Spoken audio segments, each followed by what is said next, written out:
Hello everyone. Today the topic of discussion would be employee taxation.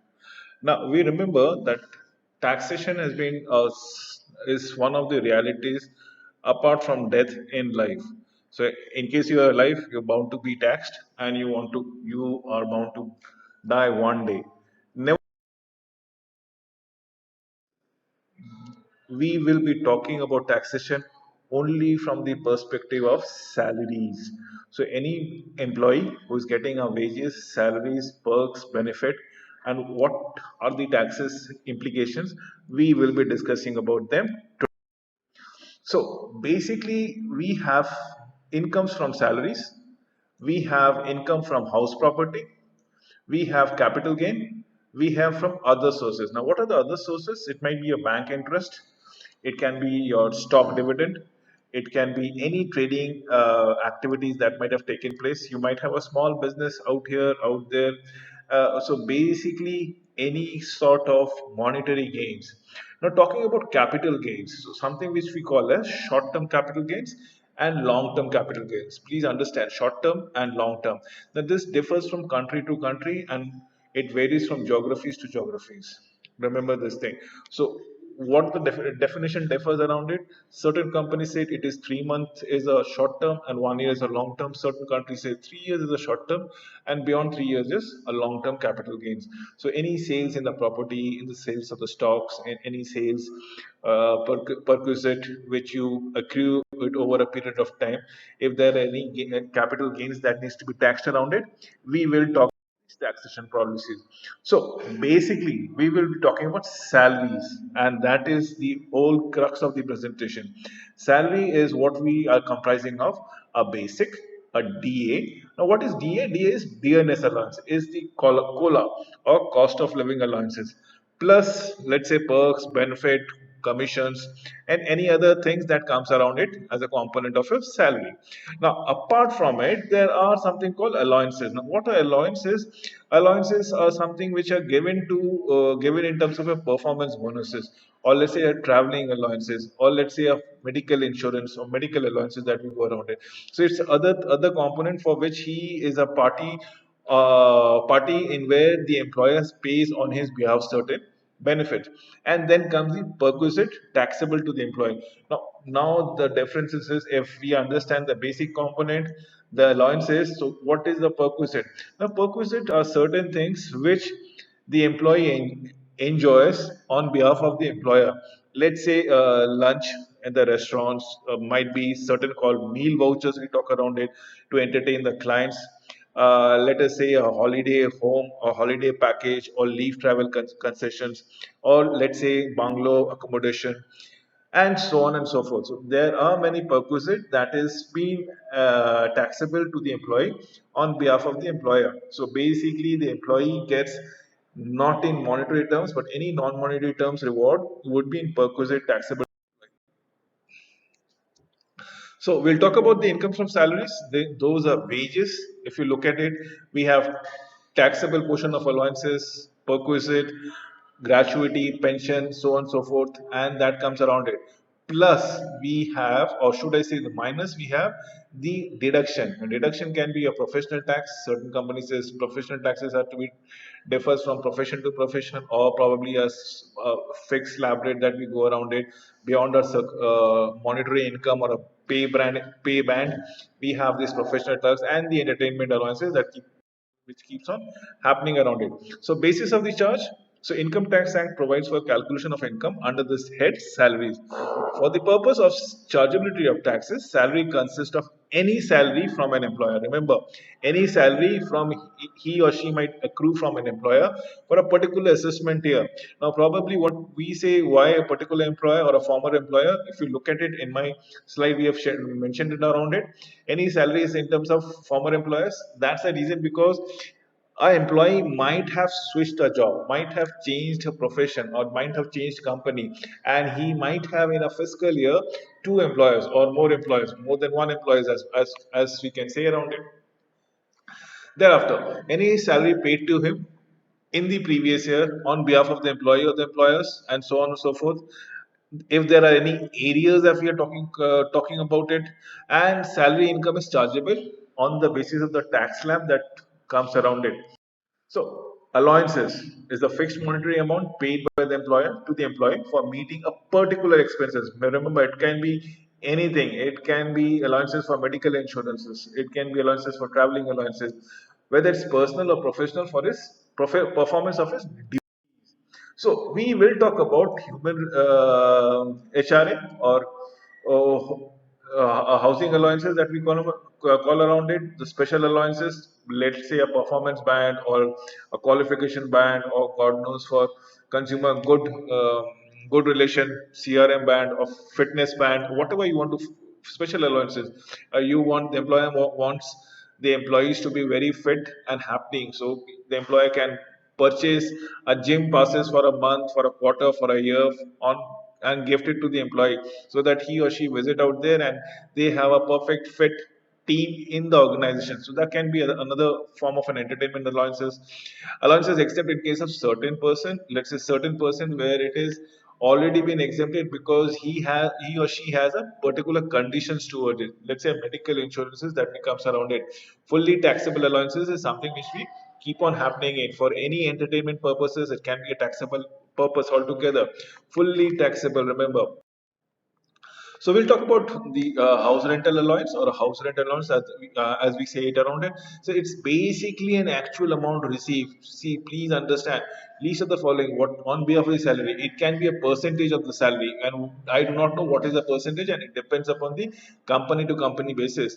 Percentage of salary if rented house is situated in a metropolitan cities or in urban areas, and percentage if the salary is in a other cases or in a rural areas. Now, what we are seeing around here, now we all understand the cost of living allowance in the metropolitan area or a big city is much higher than compared to a rural settings. If you want to live in a small city or perhaps a town or a village kind of scenario, your living expenses is pretty much low compared to the bigger cities. Now, that is the only reason why we are talking around it. Based upon these preferred location, the percentage of salary can be different altogether for an HRA. So somewhere you can get it around 20%, and somebody it can be around 5% also. So I do not know something which you can go around it. So this is what you need to understand. So salary means a basic salary plus DNS allowances if terms of employment so provide, and definitely commission or incentive as on when on basis.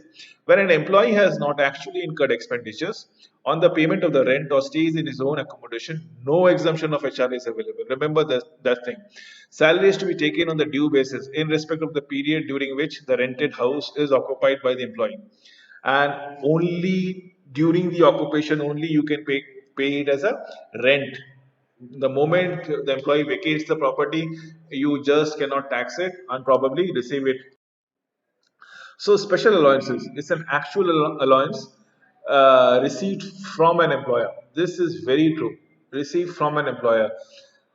Amount spent for the purchase for other allowances received, and that is something which we go around it. So there are one which is amount received from an employer, and for the purpose of carrying the businesses, let's say a meal voucher where you want to entertain your clients, again received from the employer would be considered special allowances. So special allowances are official travel.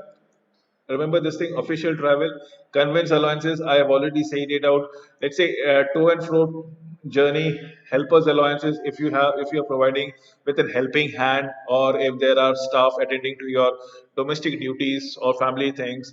Research allowances, something which has been provided to the technocrats probably or the academicians.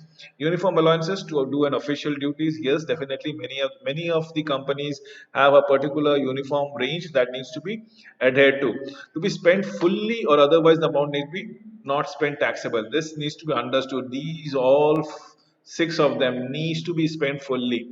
So probably not directly to the official duty, and we will be discussing those allowances out here. So actual amount received or probably a limited specified. Limit is specified. Now what is this limit specification? So what happens is you have gone on an official trip to another city, and on the other city probably you are entertaining guest, or you might not be entertaining guest. Please understand, in case if you are entertaining guest, there is a specific limit. Say there is an X amount of limit that you can spend upon yourself and your guest. on behalf of the company, but you end up spending X plus X amount or 3X amount, should I say. So the company is only going to reimburse the X amount only. Rest, if it is 2X, the rest X, rest half of the amount you have to pay it from your own pocket. So limit needs to be special out there. So we have the children education allowance where an X amount per child up to a maximum of two child. Certain government says up to a maximum of one child. Certain government say as number of child as you are looking into it. All education would be subsidized. So it is the government policies, something which I'm not very good at probably, and it needs to be applicable in your respective country. So hostel expenditure allowance is again the same thing. It is a particular amount per month per child.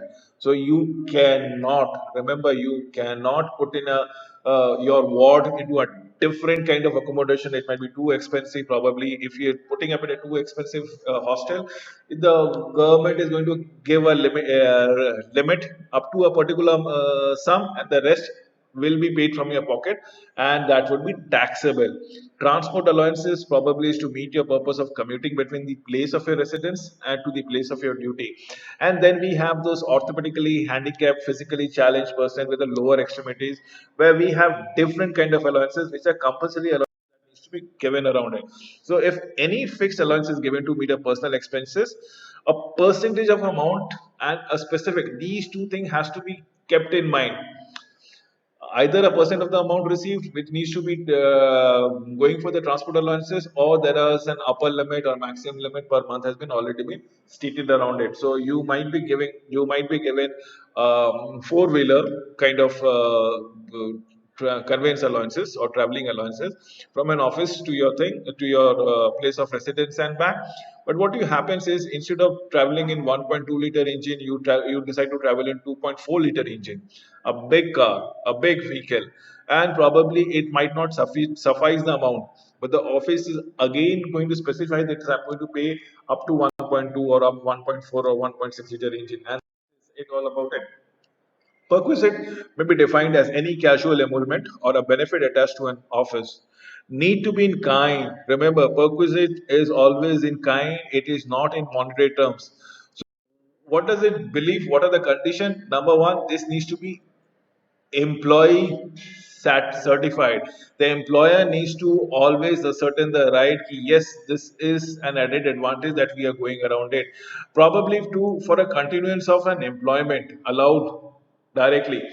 Then it is a part of your jobs because it helps you to accrue it. For example, if you are a medical professional and you are a surgeon, so to keep up with the latest trend in the technology and the latest best practices, probably you are supposed to attend certain conferences and medical practitioner workshop, so that you pick up the tricks of the trade, you exchange notes with your peers, and so on and so forth. So it directly relates to your services. Next would be your personal advantages that will given. Probably you have the loyalty bonus that is given around it. So that is what needs to be taken care of it. Last but not the least is by virtue of the employer. You know, at the end of the day, it is at the pleasure of the employer that the employee is working around it. So that needs to be modified and always being kept. Perquisite includes what kind of perquisite? It can be an accommodation. I said about a bungalow. It can be a row house, and it can be an apartment that he goes around it. Within an accommodation, it can be the sweeper. If it is a bungalow, it's a gardener, watchman, gasman, electricity. Everything can be included. Next is the concessional accommodation provided by it, where it's a subsidy which has been given to it. Let us say, $100 would be the rental premises onto which the company says we are going to subsidize it by 50%. Now, in case if you want to avail that accommodation, you end up paying $50 from your end, and the rest of the money would be shared by the employer. So value benefit analysis provide the furniture and accommodation. Many accommodations are fully furnished. Some accommodation might be empty completely, and some might be semi-furnished. Now, what is the fully furnished? Probably we have bed, we have some sofa, we have the kitchen utilities, things out there, and that's it all around it. Or your AC might be fitted in, and so on and so forth. But there are nothing that comes around it. So this is what we are looking into it. There are certain obligations from the employee to be met by the employers. We have fund paid by the employee other than the insurance thing. Huh. So this is the provident fund that we are talking about it, the insurance that the company pays on your behalf is, and the other benefits that the employee actually enjoys. So, in case if it's a valuation of a rent-free furnished accommodation provided by the employer, what do we go around it? If owned, 10% of the cost furniture that needs to be taken care of. This is very important. Cost of the furniture is very important. If rented, actual charges need to be paid around it. If there is been to be rented, actual charges, if owned, 10%. So if the company owns the accommodation, it is basically charged at the rate of whatever the market rate is going around it, 10% has been charged, and that goes around in your depreciation. This amount has been charged as for maintenance and depreciation. If the rent is, if it is actual rented premises and not company owned, probably you pay the rent around it. So accommodation is provided in a hotel. Probably yes. Many a times, many organizations initiates relocation of an employee by giving him or her an accommodation in a hotel, which can extend from 1 week to maximum of 1 month or 2 months at per se. So accommodation is provided. See, yeah, I've written around 15 days, but this is completely flexible. But remember, this is not a prerequisite because it is an added advantage given as a carrot, as a low hanging fruit for you to join the company. But if it is on a transfer basis, it is usually 24% of the salary. Usually, again, not mandatory. It can be 2% also, it can be 48% also. Basically, every employee, remember, every employee, there is a pay band.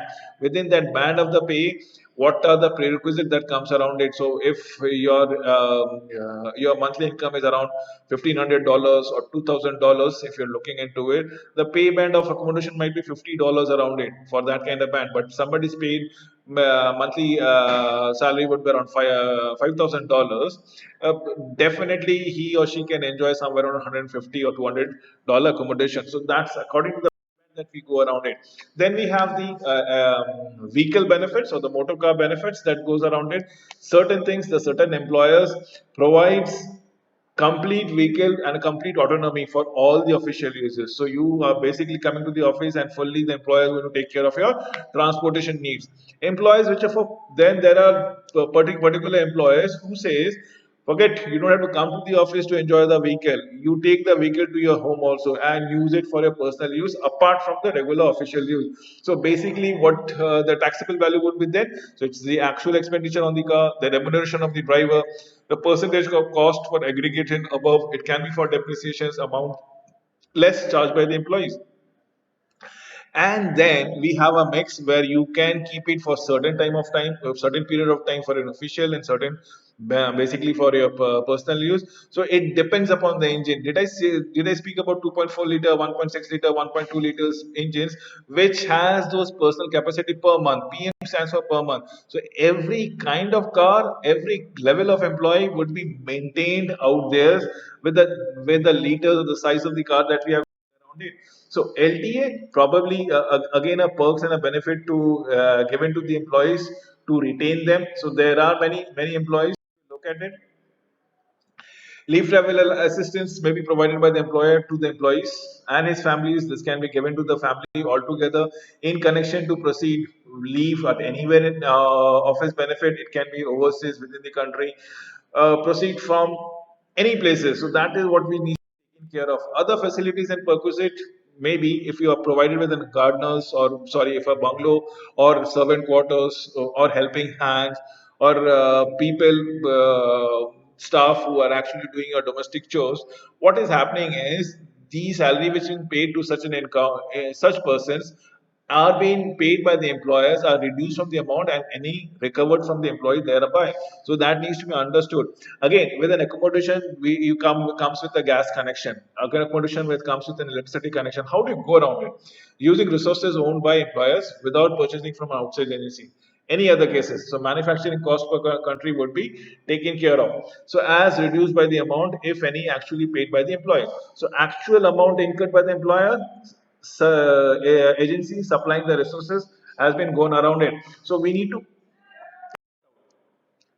now we'll talk about the educational and concessional facilities. The education facility for any household members that needs to be understood in case if it is your sons, your daughters, your wards, where actually you are giving a subsidy to it, making provisions for. Probably these are taken taken care of by the company altogether. So that needs to be understood. So where educational institution is itself is maintained and owned by the employer, or such facilities are allowed in educational institute altogether, or probably direct remittance of the fees that comes around it. So that needs to be understood. The cost of education can be anything, absolutely anything which comes around it. So we need to talk about everything, and there might be a limit that can be placed around it. So other facilities can be your traveling, touring, and so on and so forth, which you can go around at depending upon your level of employees, or level of staff, or level of the price band that you enjoy, or the seniority in the organization that you enjoy, that you can come with within the vicinity of the country, or you can go offshores also altogether. So if it is an official tour which can be an extended, remember this thing, that is all the case around it. So what can be the extended period? So these are to be defined altogether, and we will talk about it in subsequent times. So nature of requisites, so free food and non-alcohol beverage, gift, voucher, token in lieu of gift. So that needs to be understood altogether. So we will talk about it time and again. So per meal exempted from, if there are any things, we'll look into it, and technically we'll speak anything needs to be understood. Then comes the club expenses. Did I say about the gym expenses? At times the employer pays for your gym membership. At times the employers pays for your club membership. So basically whatever required, you can enjoy it as long as the employer has your backup on it.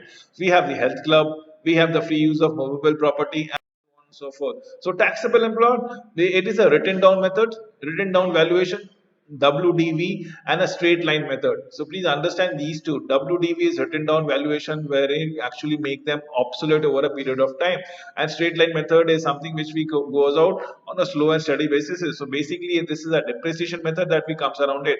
So transfer of any movable property given to you, maybe a laptop, maybe a car, maybe anything. So we are talking around here, and we got to be depreciating accordingly, and these needs to be time and again. So electronic gadgets includes computer, digital diaries, printers, washing machines, transfer of immovable things. Completed year means actual completed year from the date of acquisition, and so on and so forth. Then comes the taxability of the medical facility. Again, remember, for 2 and 3, it's group medical insurance and medical insurance paid, which has been taken care of, and these needs to be registered by the regulatory and development authority of the government, of the respective government in which the company or the employee is operating upon it. We come on to the retirement benefits. Here comes the gratuity, the leave salary encashment, the pensions. Now, there are certain pensions that you get to accrue over a period of time, over a period of work time, and probably you've been compensated accordingly. Then comes the retrenchment compensation. Certainly, in case if you're not attained the superannuation age, but you've been asked to leave. So, what are the retrenchment compensation and VRS, or voluntary retirement compensation, that we go around it? So, during the continuation of the services, definitely yes, it is completely taxable. Remember this thing: gratuity would be completely taxable during the continuation of the services, but on termination, it depends on the government what can be the two cover that are around it. It can be yes, it can be no. In case if it is no, it is fully exempt. All gratuity is completely exempt. Again, it depends from government to government, rules to rule, and it keeps on changing. So basically, covered under PGAs or the gratuity schemes is the actual gratuity received, the minimum amount. Certain company says yes, this is the amount that you go around it. How do we calculate this per month salary? Into multiply by in times of completed number of years of services, and so on and so forth.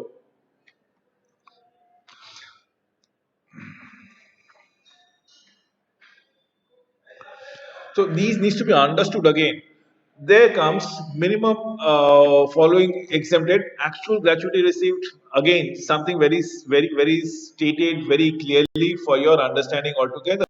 So leave encashment salary, it's something, if you are entitled to certain leaves and you don't avail those leaves, you may sell those leaves back to the company, and that is what is the leave encashment is all about it. So when we talk about leave encashment, it is fully taxable when you are doing the job. But in case if you have been terminated, let's say you have been terminated, so actual leave encashment needs to be promoted and thought about it.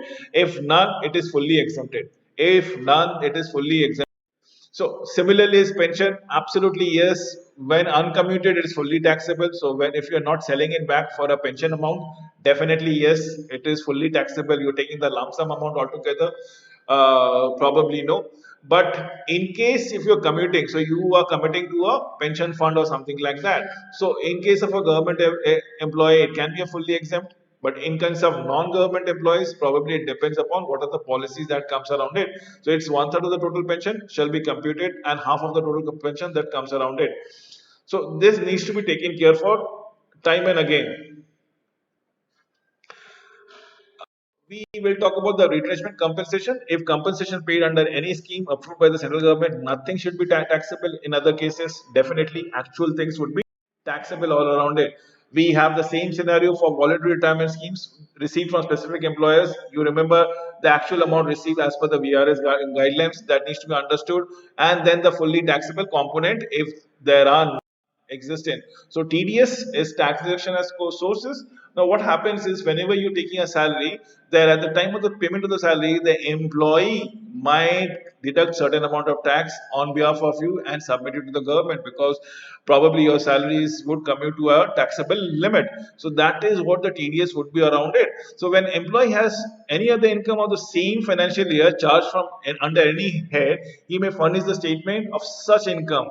Remember this thing that needs to be understood, and you need to file your tax accordingly. But the loss under the head of the income from the house property can be taken into consideration for determining the amount of tax to be deducted from the income at the source. Steps of which we call about the residential status. Now, what is the residential status? It's the citizen of the country that we are talking around it. Now, there can be three scenarios. The resident can be ordinary residents who stays in the country for 365 days a year. But then there are something called not an ordinary residence where he or she stays for a part of the year in the country and part of the year or outside the country. And then we have something called non-resident India who probably in the majority part of the year, in fact for the complete year, maybe despite being a citizen spends his time the country, outside the boundaries of the country. So, what do we go about the resident, the normal resident, and not so normal residents? What we go around it? You get 60 days get substituted for 182 days. Now, this is around 6 months of the payment. 6 months where if he has stayed in his country of birth, where he is a citizen altogether, the Indian citizen proceed abroad for the purpose of employment.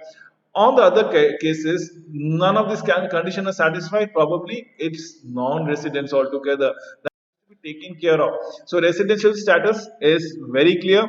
Both the conditions are satisfied where 2 out of the 10 financial year preceding financial years comes around it, or probably present in the country for 730 days, that is approximately 2 years during the last 7 years, 7 financial years. So that is an extraordinary condition where we go around for non-ordinary residents. A regular ordinary resident when both the condition has been stayed. So he is staying for more than 2 years out of the 10 financial years, more than 2 years out of the during the 7 financial year. So this is a normal residence, so normal taxation. But then there are certain now who are not, who are special residents, who are part in the country and outside the country. With this, I come to an end. Thank you for watching the video.